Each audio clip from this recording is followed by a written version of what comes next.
Photon Hypernova is releasing on February 10th, with pre-release events beginning this weekend. Is there a special strategy hidden within that will end Tearlament's Tier 0 dominance? No. Look, there are plenty of strategies and cool cards in the set that will have some kind of an impact on the lower level meta, but the issue entirely stands that even with a couple of new really cool cards in here, Tearlament's is still going to be a Tier 0 threat until there's some form of a ban list adjustment. Regardless of which, there's a lot of really cool things to crack open with this set, so let's dive in. Starting with the cover archetype, Photon Galaxy support is highlighted here with major cards like Galaxy Summoner, who's a revival rank 4 enabler, Emperor, who revives himself when sent to grave from anywhere but the field and provides an extra normal summon, Galactic Haribo is a battle hand trap that summons Galaxy Eye's Photon Dragon from the deck, Galaxy 100, a Foolish Burial and extra deck rip, Numeron Creation, a cheat out for number 100, Photon Declaration, a continuous spell cheat out that also serves as a back row removal bait,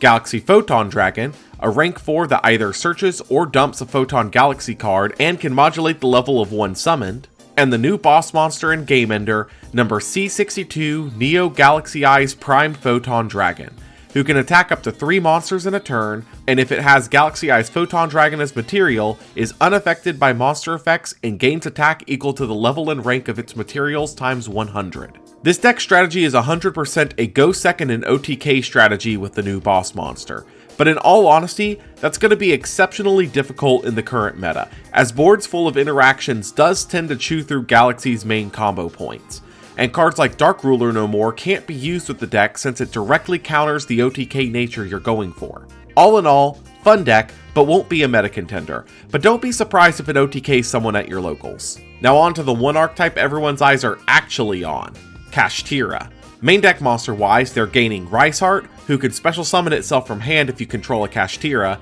and can banish a Kashtira card from deck to banish 3 from the opponent's deck face down, and become a level 7 for Exceed plays. Scareclaw, which can summon itself by banishing a Kashtira or Scareclaw in hand or grave, can attack in defense mode, and negates monster effects that battle a Kashtira, and Tearlaments, which can summon itself by banishing a Kashtira or Tearlaments in hand or grave, can mill cards from either player's deck on summon, and from your deck when it's sent to the grave by card effect. Spell-wise, they're gaining Theosis, which special summons a Kashtira from deck with a different attribute than one on field, and adds a banished Kashtira to hand when banished. Overlap, which boosts a monster's attack by banishing a monster with 1500 attack and 2100 defense from hand, field, or grave, like Riceheart, and negates a monster effects on field when banished. And Pressured Planet Ratesoth, which searches a Kashtira on activation, boosts for each active attribute on field, and pops a card when Shangri-Gira uses its effect. Trap-wise, it's just Big Bang, which makes both players banish monsters on the field face down until they only control one,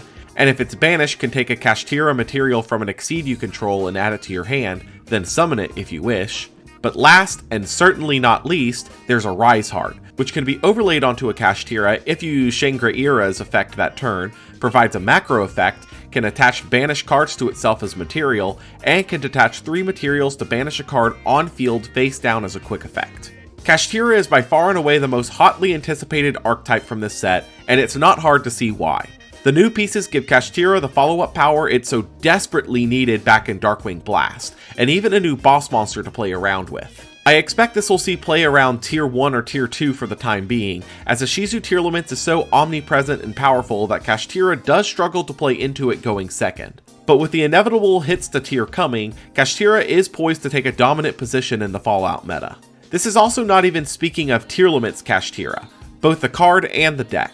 as the new card once again provides serious play opportunities to the ever-dominant Tearlament's deck thanks to its added milling power and the ability to provide access to rank 7s with Fenrir. That deck will also be a major part of the new meta, though probably a good bit below that of Ishizu Tearlaments for the time being. Chaos here received a major wave of support for the strategy, including Chaos Mirage Dragon, who can bring back a banished light or dark monster, then when used as a synchro material can banish cards up to the number of other materials used for the synchro summon, Chaos Witch, which can be tributed to make 2 dark tokens, and when banished from the hand or graveyard summons 2 light tokens. Shell of Chaos, who must be special summoned by card effect, can special summon itself by banishing a light from hand or grave, and special summons a banished Core of Chaos when summoned. A tuner that has the same restriction, can be summoned by banishing a dark from hand or grave, and special summons a banished Shell of Chaos when summoned. Mind Tuner, who can banish a light and or a dark from hand or grave to boost its level by that many, or can return a banished light and or dark to grave to reduce its level by that many, and the new Synchro Boss monsters Chaos Beast, which gains attack during a turn when a card is banished, can add a banished light or dark to hand, and can special summon itself from grave by banishing a light and dark from hand or grave. And Chaos Archfiend, who gains 2000 attack the turn a card is banished, can attack all monsters once and banishes when it kills, and cheats out a Chaos Synchro if removed by the opponent. And lastly, their new trap, Chaos Phantasm, which returns a banished Light Tuner and level 8 or lower Dark to the graveyard, then cheats out a Synchro with their combined levels. While they received a lot of new fun tools, Chaos decks are still far below the threshold of meta viability due to not really accomplishing much outside of beaters that can banish, and this wave of support doesn't do much to change that fact. The branded lore is in its penultimate installment here, and many of the lore archetypes got at least one major piece of support here. Starting with the new fusions, Rindbrum the Striking Dragon is the newest Albaz fusion, being a fusion of Albaz and a Tri-Beast monster, who negates a fusion, synchro, exceeds, or link effect once per turn, and bounces a monster on field when it does, and if it's in the grave of the end phase, can target an Albaz and either revive itself or that Albaz, banishing the other target. A powerful inclusion for the Albaz deck, but probably at most a one-of due to its fusion requirements and the tight space in the deck already. The other fusion here is Grangoignol the Dust Dragon, a fusion of Cartesia and a light or dark monster that dumps a high-leveled light or dark from deck or extra deck on summon, and, if the opponent special summons a monster by card effect, can banish itself to summon a Dogmatica from deck or a Despia from the extra deck. This one is a lot more up in the air for usage in the branded deck, but actually is a solid consideration for tier limits as of late that chooses to use the High Spirits package, as Blazing Cartesia is already an inclusion for those variants, though her effects are not as useful there as they would be for a deck like Bystial. Speaking of Bystial, Baldrake is a new Bystial name to add to the arsenal that contribute off your other light or dark monsters to banish summoned rituals,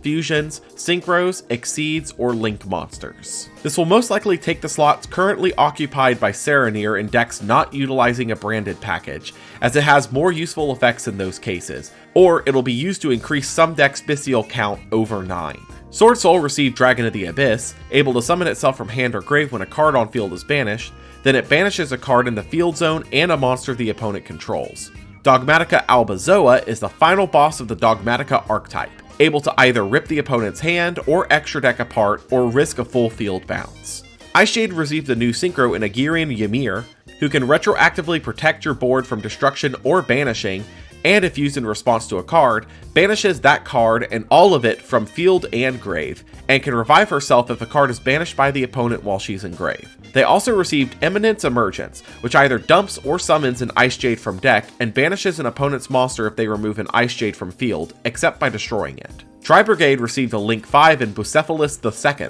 who can't be summoned unless there's 3 or more Tri-Brigade spells and traps in the graveyard, can't be responded to when summoned, can banish itself and the opponent's entire board when a monster attacks, and can dump a Tri-Beast from extra deck when sent to grave. Spriggans received a new quick play spell in Tally-Ho, which can detach up to 3 materials from an Exceed you control, search your deck for a Spriggans monster, then special summon Spriggans from the grave up to the number of materials detached, and can detach a material from an Exceed while in grave to add itself back to hand. They also received an Exceed which they pseudo-share with Therion and Gigantic Champion Sargus, who can be overlaid onto any Spriggans Exceed, can once per turn add a Spriggans or a Therion card from deck to hand, and can either pop or bounce a card on field when another Exceed loses material. Lastly, there's 2 new branded spell traps, being Light, which returns a fusion from field or either grave to the extra deck to special summon a Fallen of Albaz from grave and a monster from the opponent's grave to their field, and Inevitably, which can negate an effect that targets a Bystial on field or that is chained to a Bystial effect.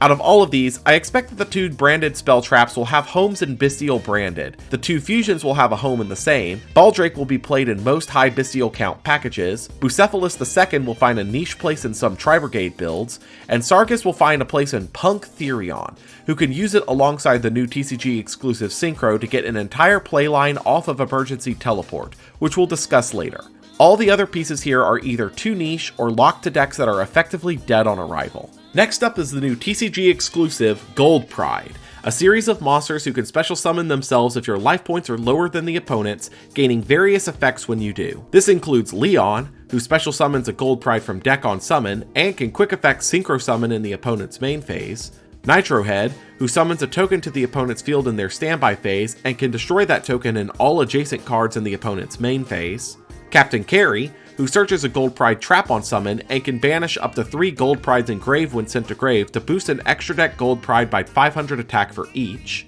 Star Leon, a level 6 synchro that can gain attack in the opponent's main phase equal to the attack of one of their monsters, then blow it up if your life points are lower than theirs, tagging out for a Leon in the end phase if this effect was used that turn. Nitro Blaster, a Link 2 that can target an opponent's monster to destroy, then if your life points are lower, destroys all adjacent cards, tagging out for Nitro Head in the end phase if this effect was used. The Crowd Goes Wild, which searches a Gold Pride that is different than one in hand, then special summons a Gold Pride from hand, dropping your life points by its attack, enabling all of your special summon effects. And Start Your Engines, which can, when the opponent summons a monster, reveals 3 Gold Prides in deck, summoning one to the field at random. All in all, this initial wave of cards is very interesting, but has no real connective tissue to form a real strategy off of, even though their effects are all extremely interesting and worth exploring. For now, they can be played with a Punk engine, as that drops your life points to start up play lines, but overall this deck will need an amazing second wave to do anything meta relevant.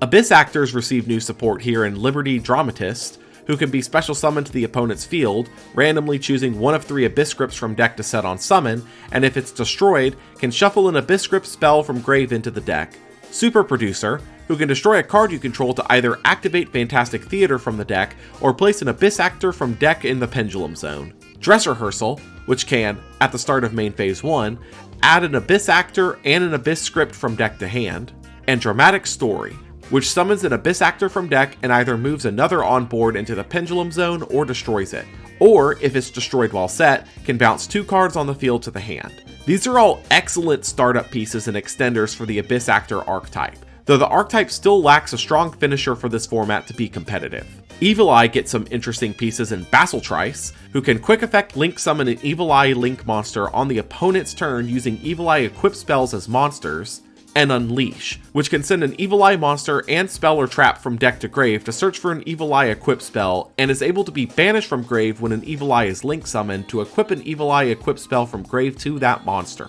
Very interesting pieces for Evil Eye all in all, but won't really change their meta status outside of occasional rogue appearances like in the OCG. Dire be damned, we got generator support. Vara is a new main deck monster that can special summon herself by discarding a generator, then special summons another generator from hand or grave. This is good for swarming with your bosses and for enabling their new Exceed, Veveatin, who drops the opponent's attack and defense by 1000 and can tribute itself on a quick effect to summon out any other non-fairy generator Exceed, and gives it its materials from either field or grave up to the number of materials it had when you tributed it. This is absolutely excellent support, giving Generator a non-targeted monster removal for the opponent's turn and better field swarming, which the deck did need, though in the landscape of Tyr and Kashtira will probably still not do too well. The same could not be said for Gishki, who receive 4 new pieces of support here that vastly changes how well the deck can do thanks mostly to their new monster Grimness, who special summons a Gishki from deck on summon.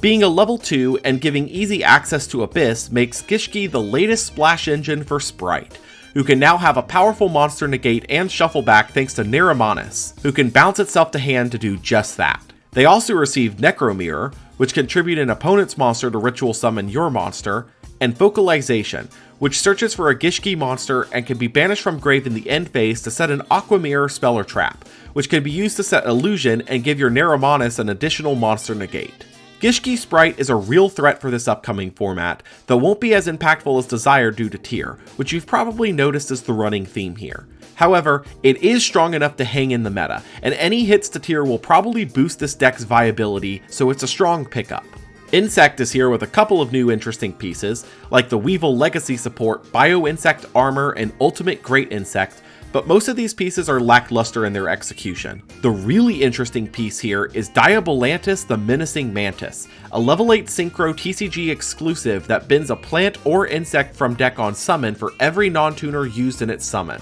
and can treat an insect or plant on field as a tuner. This particular card has obvious applications in a deck like B-Trooper, but more interestingly is that in Punk Therion, this can turn Emergency Teleport into a full combo for the deck, as you can use the Punk line to summon this in Foxy Tune, binning Therion Lilyboria, overlaying this in Foxy for Sargus to search for Disc Coliseum or Regulus, and then proceeding with your Therion plays as you now have a Lilyboria in grave to trigger their effects. There are so many applications that can be made with this one card, especially with a core like Punk, so I'm excited to see where it goes from here. Labyrinth gained a new trap in Big Welcome Labyrinth, which summons a Labyrinth from deck, then bounces a monster you control to hand, then can be banished from grave to either bounce a card you control to hand for reuse, or an opponent's card if you control a level 8 or higher Fiend. Labyrinth is one of those decks that feels like it's right on the cusp of being viable, but the issue stands that if you're playing a reactionary Floodgate style deck, you're probably playing Flu or Runic. This trap is an excellent addition to Labyrinth's arsenal, especially with the name,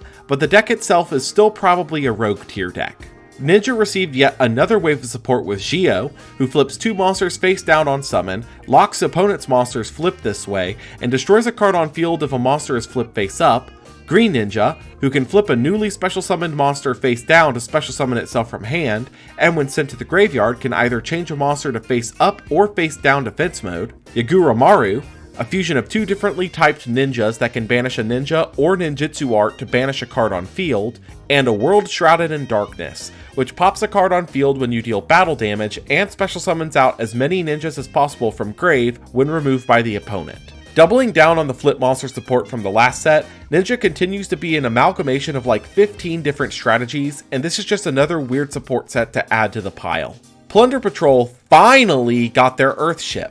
which searches a Plunder Patrol card when the opponent special summons a monster, then can special summon a Plunder Patrol from hand if it's equipped with a Plunder Patrol card, and can add a Plunder Patrol card from grave to hand to move itself to the Pendulum Zone, where it can special summon any attribute of token to both players' fields, enabling the summon of other ships. Yord is one of the main pieces Plunder was missing to be consistently able to play, with only a wind ship missing now, and though I don't personally think it'll be meta in the current environment, I have learned to never count out the Plunder Patrol community. Tearlaments, in addition to Tearlaments Kashtira, gain a new field spell in Perlergia, which boosts fusions and tier monsters by 500 attack, and lets you dump an Aqua from deck if a tier is sent to grave by card effect. This is extremely interesting as it does enable more explosive plays on the opponent's turn by opening more fusion opportunities, but it also has to compete for space with specifically Perlerino, which is always going to be a hard fight to win. This may see play as a one-of in current tier builds, since it is searchable with the tier name.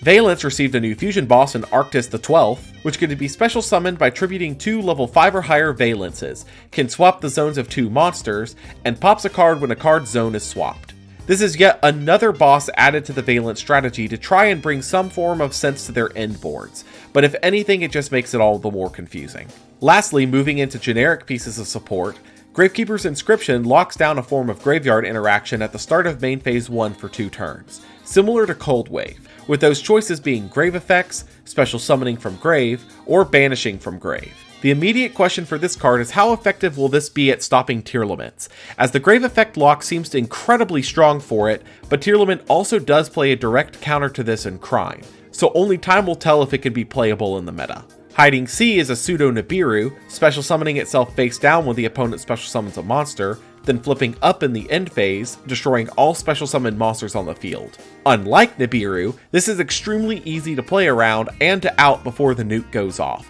but it's still an interesting enough piece to see Fringe play, but most will still just play Nibiru. Made to order Mermaid Outfit Outfitter can banish a card in the opponent's grave and add a copy from your deck to the hand. In most cases being a way to grave staples, but in the mirror match can be a way to grab play starters going second. I expect that this card will see experimentation in the Tearlaments dominated meta as most players are playing mirrors, but its requirement to be used going second may relegate it to the side deck exclusively. Cordon the Great Sage sets a continuous trap from hand or grave and makes it activatable that turn, enabling turn 1 floodgates, and Apophis the Swamp Deity can be summoned when activated and negates monster effects when summoned. Apophis is a little too specific in my opinion to see play, but Cordon being able to recycle floodgates in the grave may let it see Fringe play in decks like Runic. Triple Tactics Thrusting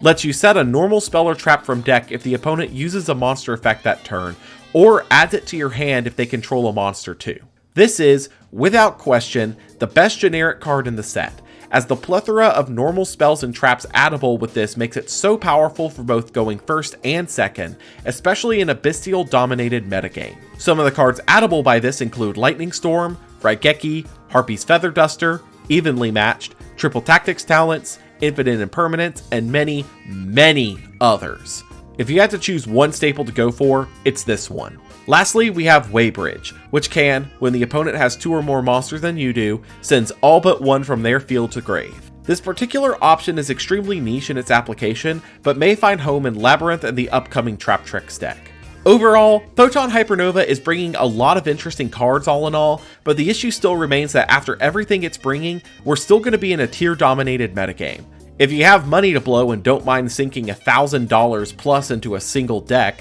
Kashtira is really a solid piece in the upcoming meta, though it still loses the tier overall. On the cheaper side of things, Gishki Sprite isn't the most expensive variant out there, although Abyss has skyrocketed over the last few months. Punk Therion and Punk Gold Pride are primed for experimentation with these new cards, and Labyrinth and Plunder got some fun new toys to play with. As for staples to go for, Thrusting is at the top of my list with Inscription and Baldrake close behind, although all but Baldrake will probably lean into the expensive side. This was your Photon Hypernova breakdown, and here's to hoping we see the end of Tier 0 meta soon enough. I'm off to work on Punk Brews.